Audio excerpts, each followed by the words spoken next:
números falam, mas alguns empresários preferem não dar atenção. Ou porque confiam demais na própria intuição, ou porque não entendem nada de contabilidade gerencial e acabam achando difícil demais acompanhar os números do próprio negócio.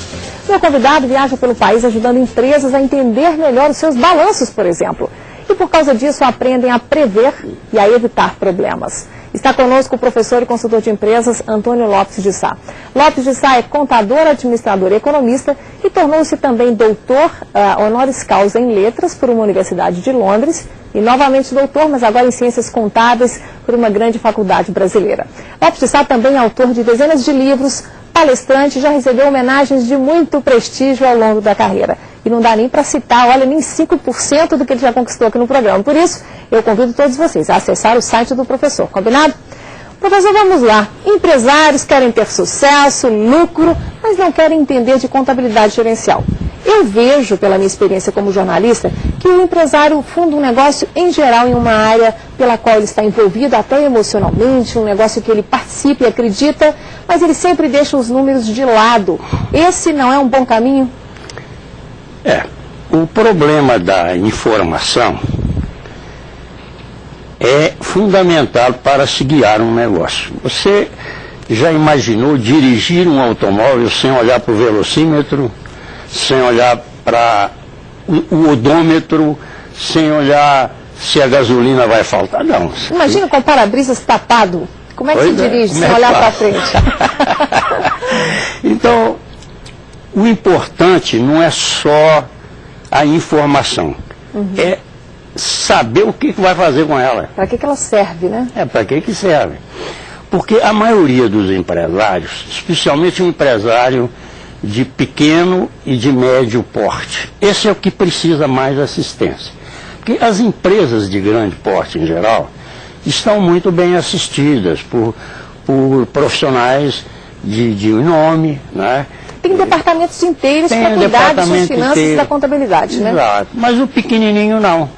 Esse é o que realmente precisa de maior atenção. O que seriam as informações mais importantes que ele não pode ir para casa antes de pegar uma planilha, antes de consultar a internet ou o contador dele? Antes de ir para casa, ele não pode deixar de olhar que informações do negócio? Bom, as informações se dividem em dois grandes grupos, principalmente. As de ordem financeira, pagar e receber, e as de ordem de custos, ou seja, formação de preço.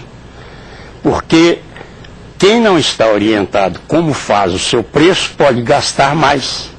Né? Acha que está tendo lucro, mas não está nem cobrindo o custo às vezes, né? Exatamente. Muitas vezes, porque o grande problema que existe, que a gente constata na vida prática, é o seguinte: o pequeno empresário, ele era, por exemplo, um bom funcionário de uma empresa. Ele era um bom vendedor, não é? Ou ele era um bom gerente. Então ele conhece onde compra, conhece para quem vende, não é? Então ele do processo, né? Então falou, eu vou fazer para mim. E monta o negócio dele. E ganha mais. Ganha mais. Agora, o que acontece na prática? Como ele tem noção comercial, mas não tem, às vezes, noção de administração e de contabilidade, ele então fracassa. Então o que acontece? Cerca de 60% das empresas pequenas falecem antes de 2 anos. A mortalidade infantil das empresas é enorme. As pequenininhas vão embora. Agora, as pequenas, aonde o empresário procura ser assistido, porque o assessor, quando alguém procura um assessor contábil, ele tem que procurar o quê? Um companheiro de trabalho. Para dividir o peso de uma decisão, por exemplo, exatamente. Né? Eu, quando montei meu escritório, já fazem muitos anos, eu nunca me limitava a mandar só um balancete para o cliente. Eu ia conversar com ele. Então eu dizia para ele, olha, você comprou demais. Esse excesso de compra, como você não tem recurso seu, e como está pesando o seu estoque, você tem estoque demais, você foi procurar dinheiro de banco. Ora, o banco está te cobrando tanto. Isso representa tanto do seu lucro. Então você está trabalhando para o banco, você não está trabalhando para você. Compra menos. Vou te dar aqui qual é o limite que você pode comprar.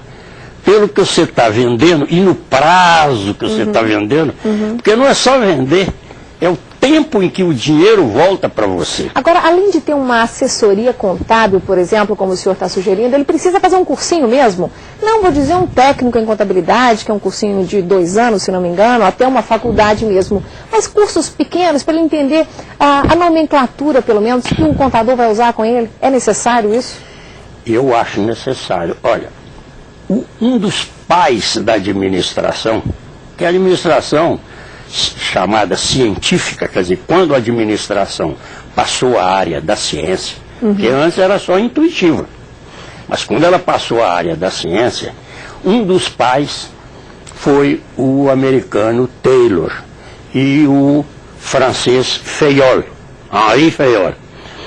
O Fayol, por exemplo, fez uma tabela do que é que um homem de negócio precisa conhecer. Então ele tem que conhecer, por exemplo, 40% da técnica. Isso era começo de 1900, professor, não era isso? Exatamente. E até hoje nós ainda estamos discutindo esse assunto aqui, um século? Um século. Havia falta de cultura. Devia todo mundo saber disso já, né? Todo mundo saber. E o que ele disse, então, nessa lista? Ele disse que pelo menos 5% do conhecimento deve ser de contabilidade para um empresário. Agora, se o empresário, por exemplo, o empresário não quer se meter a entender, ele deve procurar quem entenda e fazer dele o seu companheiro. Aí é o papel do assessor. Mas ele também não pode entregar a análise toda na mão de um profissional. Porque se ele perde esse profissional por 1000 razões, né? Ele tem que entender um pouco, não tem jeito de sair disso, né? Não, ele tem que ter um discernimento, não é? Para que ele possa formar os seus conceitos, não é? Quer dizer, o que é um conceito? O conceito é uma atribuição de raciocínios a alguma coisa. Quando você conceitua aquela máquina, você colocou na sua mente todas as utilidades, todas as qualificações da máquina para, então, dar um nome àquela máquina. E acaba dando a ela uma importância dentro da sua decisão, né? Vai ser maior ou menor.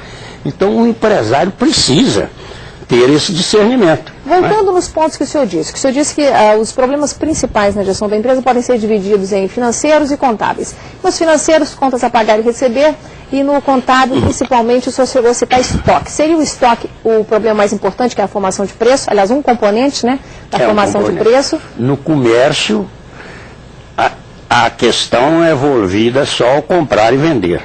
Mas na indústria, há o processo da transformação. O fazer, né? Esse é que é complexo. Há um erro de entendimento